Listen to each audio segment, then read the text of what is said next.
Nous sommes à Kinshasa, merci de nous rejoindre sur Ecopolis Télévision pour vous informer. Tout de suite, le sommaire.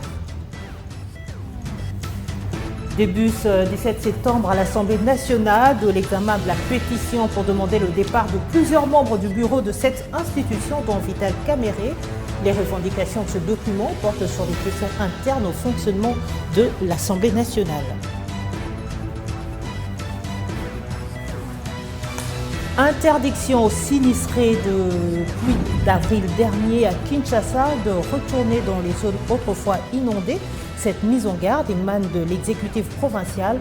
Les indemnisations perçues devraient leur permettre de trouver des logements dans des zones sûres. Les détails dans ce journal. Lancement des contrôles de régularité des sites miniers dans la province de l'Ituri. Ces inspections assurées conjointement par des experts provinciaux et les services techniques de secteur minier visent la traçabilité de ressources minières dont certaines alimentent de groupes armés locaux.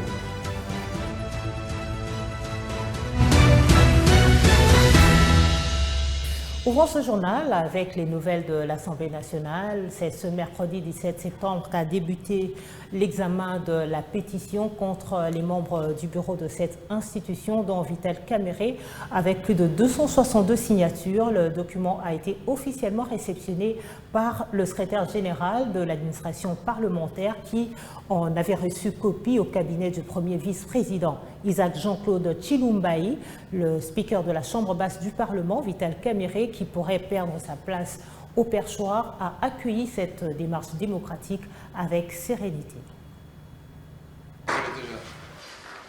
Initiée il y a quelques jours par les députés nationaux Crispin Bindoulé, la pétition visant 5 membres du bureau a été déposée le lundi 15 septembre 2025 auprès du secrétaire général de l'Assemblée nationale, Jean Gouvoulou Koji, notifié par un huissier de justice quelques heures après l'ouverture solennelle de la session budgétaire.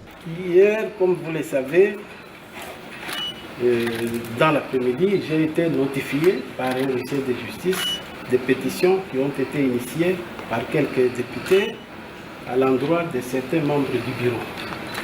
Et je les ai réceptionnés et à mon tour, je me suis fait le devoir aujourd'hui de remettre à chaque membre du bureau sa pétition. Le mardi 16 septembre, le président de l'Assemblée nationale, Vital Kamerhe, accompagné des membres du bureau, a reçu des mains du secrétaire général la copie de cette pétition. Cet acte illustre son attachement au respect des principes prescrits par les règlements intérieurs, décontractés et sereins. Le président Vital Kamerhe a salué cette initiative démocratique, droit reconnu aux élus nationaux. Soucieux du prestige de la Chambre basse du Parlement et fidèle aux règles qui la régissent, il a précisé que le règlement intérieur sera scrupuleusement respecté pour l'examen de cette pétition. Merci, monsieur le secrétaire. Nous avons voulu tout simplement remettre les choses dans la légalité. Merci, mon président. La pétition est reconnue dans notre règlement intérieur. On ne remet pas ça dans les couloirs. Hier, nous nous excusons encore une fois de plus. Quand on parle des excuses, déjà, c'est la faiblesse. Auprès de nos amis pétitionnaires qui sont venus quand nous sommes partis. Nous étions là toute la journée, ils sont venus après 15 heures. Et vous avez bien fait de réceptionner ça. Nous avons fait un communiqué ce matin par la cellule de communication pour qu'ils viennent et même répondre et le déposer. Mais nous sommes dit, puisque ça se trouve chez vous, avant que je ne parte, je vous dis que de façon à prendre à témoin l'opinion nationale et internationale et ensemble les membres du bureau pour réceptionner officiellement, pour faire aucune obstruction à une démarche qui est légale. Et donc nous allons poursuivre avec cette démarche pour préserver d'abord l'image et le prestige de notre institution qui est une grande institution et ensuite le prestige de l'image de chaque député. Les élus du peuple sont des grandes personnes et des personnalités importantes dans notre pays. Et en fait, les membres du bureau, ils sont au service de la nation. Une pétition ne veut pas dire l'arrêt de mort. Donc nous allons observer scrupuleusement les règlements intérieurs. Nous voulons rassurer les honorables députés. Et le règlement intérieur sera respecté dans ses lettres et dans son esprit. Merci beaucoup. En toute urgence, le speaker de la Chambre basse du Parlement a réuni les bureaux afin de prendre les dispositions nécessaires pour se conformer aux prescrits du règlement intérieur. L'Assemblée nationale convoquera mercredi 17 septembre 2025 une plénière destinée à mettre en place la commission spéciale et temporaire chargée d'examiner cette pétition. Conformément aux dispositions de l'article 31 du règlement intérieur, cette commission sera composée d'un délégué par groupe parlementaire ainsi que d'un représentant des non-inscrits. Le premier vice-président Jean-Claude Chilumbaï a été instruit de convoquer cette plénière. Coopération franco-congolaise, le vice-ministre en charge du budget, Adolphe Mouzito, a échangé ce mardi 16 septembre avec Rémi Marchaud, ambassadeur français en poste en République démocratique du Congo. Les échanges ont porté sur les priorités du budget 2026 dans la perspective de la prochaine revue du programme du Fonds monétaire international FMI en sigle. Cette rencontre a connu également la participation d'Hervé Conan, nouveau directeur de l'Agence française de développement AFD. Je vous propose d'écouter Rémi Marchaud au sortir de cette audience. C'était le premier entretien que j'ai l'occasion d'avoir avec le vice-premier ministre après sa nomination. Donc pour cet entretien, j'étais accompagné du nouveau directeur de l'Agence française de développement pour la République démocratique du Congo et du conseiller économique de l'ambassade. Donc nous avons discuté des priorités du budget 2026. Dans la perspective de la prochaine revue du programme du FMI. Donc c'était important d'écouter le vice-premier ministre sur ses priorités et les efforts faits par le gouvernement congolais pour mettre en œuvre les réformes attendues par le FMI. C'était le premier point. Et le deuxième point, c'était de discuter de l'action de la France en RDC, des programmes de développement qui sont financés par la France et qui doivent nécessairement bénéficier de dotations budgétaires pour leur fonctionnement une fois que le projet est fini. Donc nous avons parlé avec le ministre de nos programmes en matière d'éducation, de santé et d'autres domaines. Voilà. Une oreille très attentive et une vision stratégique.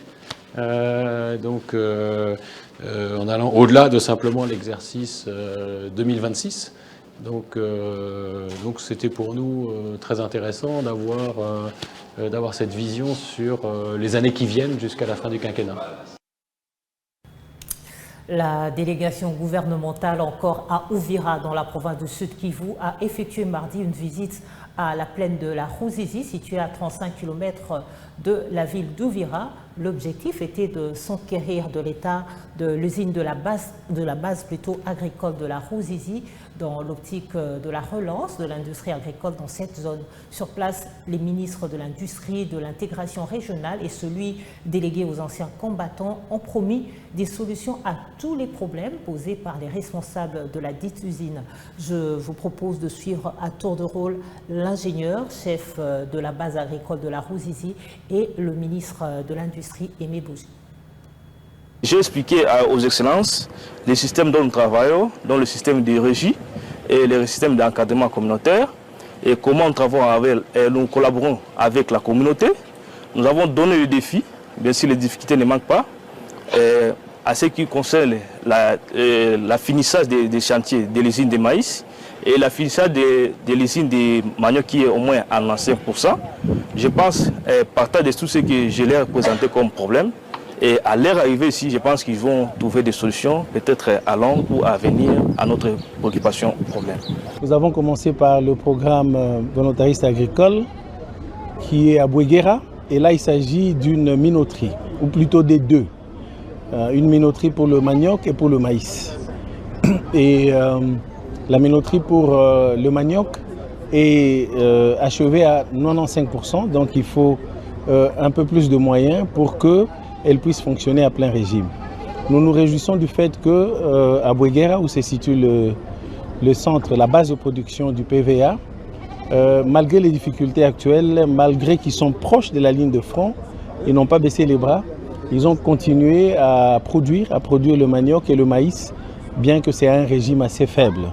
Et donc il est question pour nous, au gouvernement central, d'allouer un peu plus de moyens pour permettre à ce que la production puisse s'améliorer. Et nous espérons qu'en perspective de la paix que nous voulons tous dans les mois à venir, cette unité de production qui est une pièce maîtresse dans cet espace qui est le vivier économique de la province du Sud Kivu, que la production va reprendre à plein régime et qui aura tous les effets induits, notamment la création des emplois pour nos populations et les autres impacts que cette industrie peut avoir sur l'économie locale. Je l'annonçais en titre, le gouvernement provincial de l'Ituri a procédé mardi 16 septembre au lancement des opérations de contrôle de régularité des sites miniers de la province. Ces inspections menées conjointement par des experts provinciaux et les services techniques du secteur minier visent à rétablir l'ordre et permettre à l'État congolais d'assurer la traçabilité des ressources minières dont certaines alimentent les groupes armés locaux. Ce contrôle de conformité concerne des activités minières. Il inclut l'utilisation d'engins lourds. Suivez.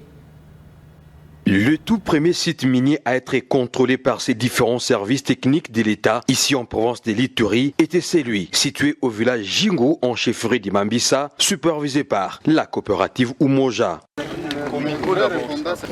Deuxième étape, sur la même rivière Chari, était le site Ushindi, supervisé par la Comico.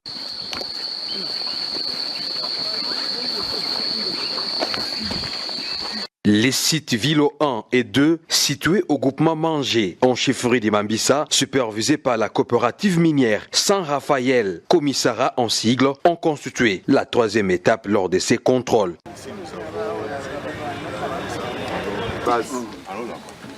Combien au total, les pompiers que vous avez au total?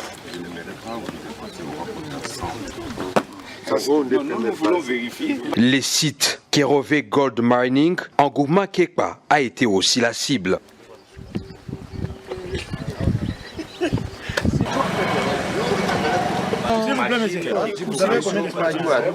Notons que cette équipe a aussi vérifié la présence des hommes en uniforme et des étrangers dans ces sites. Les questions relatives aux études d'impact environnemental et social sur les communautés ont été également analysées. La récupération de tous ces sites miniers a mis fin au financement de certains groupes armés dont la CRP Zaïre de Thomas Lubanga, allié d'M23. Rappelons que les contrôles de ces mines figurent parmi les missions régaliennes de l'instauration de l'état des sièges. Le ministre d'État au développement rural, Grégoire Moutchaï, a effectué lundi dernier la visite d'inspection sur l'avenue Bakolé au quartier Rigini, dont la commune de Lemba. Cette avenue en pleine réhabilitation subit une expérimentation sur la stabilité des routes en milieu urbain. Cette technique sera adaptée lors d'un grand projet incluant 80 000 km de routes de desserte agricole sur l'ensemble du territoire national sous l'égide de l'entreprise de construction G&BTP. Regardez. L'avenue Bakolé au quartier Rigini dans la commune de Lemba en pleine réhabilitation constitue un essai didactique des routes stabilisées en milieu urbain. Le ministre d'État du développement rural, ingénieur Grégoire Moutchaïl Mouton, est descendu sur le lieu pour étudier ensemble comment lancer un grand programme pour la stabilisation des routes de desserte agricole estimé à 87 000 km sur l'ensemble du territoire national. En effet, la méthode utilisée pour les routes de desserte agricole a montré ses limites en termes de durabilité. Nous sommes en train d'étudier comment lancer un grand programme au niveau du gouvernement pour la stabilisation des routes de desserte agricole. À ce stade ici, avec les routes de desserte agricole que nous avons, la méthode que nous utilisons habituelle, que je ne vais pas citer les noms, cette méthode-là a montré ses limites. Les gouttes de pluie ont ce qu'on appelle l'effet de splash, avec une énergie cinétique qui déplace la terre et ça affaisse les routes. Il y a l'érosion, il y a ceci, il y a beaucoup de choses qui arrivent. On n'a plus de routes. Vous pouvez dépenser tout ce que vous avez comme argent le matin. Un mois après, il n'y a plus de route. Qui va accepter que vous avez dépensé l'argent? Le lead manager de la société Jet-BTP, Dodo Jérémy Kandolo, a expliqué l'importance du produit EcoWood, un stabilisant des routes biodégradables qui a déjà fait ses preuves dans le Congo central avec une résistance de 3 à 5 ans. Et avec notre technologie, nous pouvons tenir une route en bon état durant 4 à 10 ans. Le patron de développement rural, ingénieur Grégoire Mchaïl Moutombe, accompagné du secrétaire général au développement rural et du responsable de l'OVDA, a assisté à la mise en œuvre de la stabilisation de l'avenue Bakolé avec cette méthode qui répond aux exigences de l'OCC. À l'approche de la saison des pluies, le gouvernement provincial de Kinshasa a interdit aux sinistrés des pluies d'avril dernier de regagner leurs habitations situées dans les zones autrefois inondées dans la capitale congolaise. Cette mise en garde est également assortie de sanctions en cas de récidive. Pour l'exécutif provincial, les indemnisations perçues par les sinistrés devraient leur permettre de trouver des logements dans des zones sûres. Les détails avec Jeannot Canon-Larose, porte-parole du gouvernement de Kinshasa. L'exécutif provincial met en garde les sinistrés des pluies diluviennes du mois d'avril 2025 de ne pas regagner les zones inondables. À l'approche de fortes pluies de cette saison, l'exécutif provincial déplore que les sinistrés des pluies diluviennes du mois d'avril dernier, profitant de la décrue et de la saison sèche, aient regagné leur domicile situé dans des zones autrefois inondées. L'exécutif provincial recommande vivement aux sinistrés de ne pas retourner dans les zones inondables, contrairement aux engagements qu'ils avaient pris. L'exécutif provincial rappelle que les indemnisations perçues par les sinistrés devaient leur permettre de trouver un logement dans des zones sûres. L'exécutif provincial met en garde des personnes qui choisiraient de rester dans des zones non constructibles, qu'elles aient été ou non affectées par les pluies diluviennes du mois d'avril dernier. En cas contraire, elles s'assumeront l'entière responsabilité en cas de sinistre. L'exécutif provincial insiste sur le fait que seule une observance stricte de normes en matière d'aménagement, d'urbanisme et d'habitat permettra de minimiser les risques de sinistres en cas de catastrophe naturelle. Ainsi, l'exécutif provincial demande aux personnes habitant les zones inondables, notamment les berges de rivières, de les évacuer en toute diligence. Enfin, l'exécutif provincial met en garde les fonctionnaires qui lotissent des zones non édificantes, mettant ainsi en péril la vie des personnes innocentes. Tout fonctionnaire contrevenant de cette mesure fera l'objet de sanctions administratives ou pénales sévères. Kinshasa Ezobunga, ce programme initié par le gouverneur Daniel Bumba se poursuit. Le ministre provincial de l'Environnement de Kinshasa, Léon Moulumba, continue avec la démolition des constructions anarchiques dans la ville capitale. Tout récemment, les habitants de l'avenue Ubangi au quartier Rigini dans la commune de Lemba ont alerté les autorités urbaines sur un voisin, auteur de la barricade d'une grande avenue qui donne sur l'avenue Université. Avant de prendre des mesures appropriées, l'autorité provinciale a pris langue avec les habitants du dit quartier. Suivez. Rigini, c'était une ferme, n'est-ce pas, d'un blanc. Alors, les gens venaient dans le temps, ils prenaient, bon, et puis ils allaient arranger ça par après. Mais maintenant, Mungoudiak est parti. Mungoudiak est parti. Avant de partir, c'est sa femme qui a vendu la concession. C'est à peine que les gens ont construit. Il n'y a pas longtemps. Bon, il ne pouvait pas, je ne dis pas qu'il l'a fait, mais il ne pouvait pas intégrer l'avenue, une rue dans sa position. Ça, il ne pouvait pas le faire. Donc ça, nous, il n'en avait pas qualité. S'il l'a fait, bon, de toutes les façons, l'avenue a quand même des limites dans une agglomération. On sait que l'avenue ne peut pas dépasser 7 mètres. Je ne connais pas cette réglementation. Je pense que moi, j'ai vu des avenues de 14 mètres. Dans une agglomération. Moi, j'en ai vu. Comme tel que Bakole.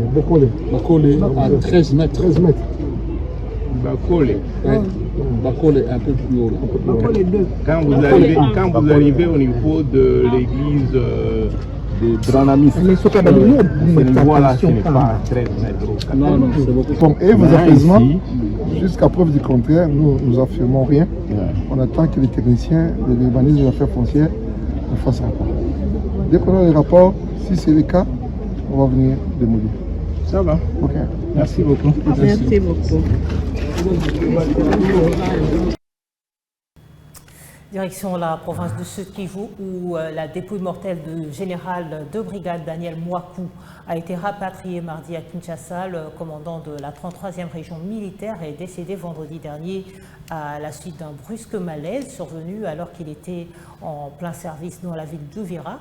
C'est le gouverneur du Sud-Kivu, Jean-Jacques Poroussi, qui a présidé cette cérémonie de rapatriement à partir de l'hôpital Kira de Bujumbura au Burundi. Pour l'autorité provinciale, le pays a perdu un vrai Wazalendo qui a consacré toute sa vie à la défense des frontières du pays. On écoute ici le gouverneur du Sud-Kivu au micro de votre rédaction. Pour le président de la République, chef de l'État Félix Antoine Tshisekedi Tshilombo, préoccupation de la paix et de la sécurité passe devant toutes ses priorités et que la considération qu'il porte à nos forces de défense et de sécurité, c'est-à-dire au service des renseignements, à la police et à l'armée. Nous sommes tous blessés. Nous avons perdu un officier supérieur de l'armée en la personne du général Mwaku Mbuluku Daniel, un homme qui commandait très bien la 33e région militaire, c'est-à-dire le Sud Kivu et le Maniema, et qui a fait un travail extraordinaire. Vous avez vous-même entendu comment, lorsque la nouvelle est passée, nous étions en réunion avec les forces Wazalendo. Tous ont regretté qu'on vient de perdre un véritable Muzalendo, donc un patriote. Et donc nous sommes blessés, nous sommes tous touchés et nous présentons encore une fois de sincères condoléances. Voilà, c'est sur cette note que nous bouclons ce journal. Merci de l'avoir suivi. L'actualité reste en continu sur Ecopolis Télévision. Très belle soirée.